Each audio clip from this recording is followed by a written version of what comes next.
हे आहेत Bill Gates आणि हे आहेत मायक्रोसॉफ्ट या कंपनीचे संस्थापक. हे आपल्याला सांगतायत, आपण जिथे पण पाहतो तिथे संगणक जग बदलतायत.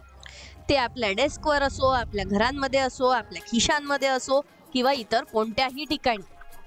आपल्यापैकी बहुतेक जण हे क्रांतिकारी तंत्रज्ञान रोज वापरत असले तरीही आपण सहसा हा प्रश्न विचारत नाही की संगणक काम करतात तरी कसे. या मालिकेमध्ये आपण शिकणार आहोत की संगणक खरंच कसे काम करतात. याची सुरुवात कशामुळे संगणक बनतो इथून करूया. नंतर तीव्र गतीने चालू आणि बंद होणाऱ्या छोट्या इलेक्ट्रिकल सिग्नल्सला वापरून संगणकाच्या आतमध्ये माहिती कशी दर्शवली जाते हे तुम्ही पाहणार आहात. त्यानंतर अगदी साध्या गणितापासून ते संपूर्ण आभासी जग निर्माण करण्यापर्यंत सर्व काही करण्यासाठी संगणक सर्किट्सची निवड कशी करतात हे तुम्ही बघणार आहात. त्यानंतर तुम्ही संगणकाचे वेगवेगळे भाग जी प्रत्यक्षात ती माहिती इनपुट आणि आउटपुट करतात आणि साठवतात ते पाहणार आहात.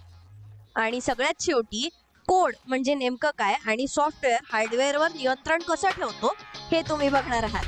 त्यामुळे तुम्ही रोज वापरत असलेल्या उपकरणांबद्दल फक्त उत्सुक असाल किंवा तुम्हाला भविष्यातल्या अगदी नवीन कल्पना अंमलात आणायच्या असतील तर संगणक कसे कार्य करतात हे शिकणं हे त्याची पहिली पायरी आहे. चला तर बघूया संगणक कसं काम करतं.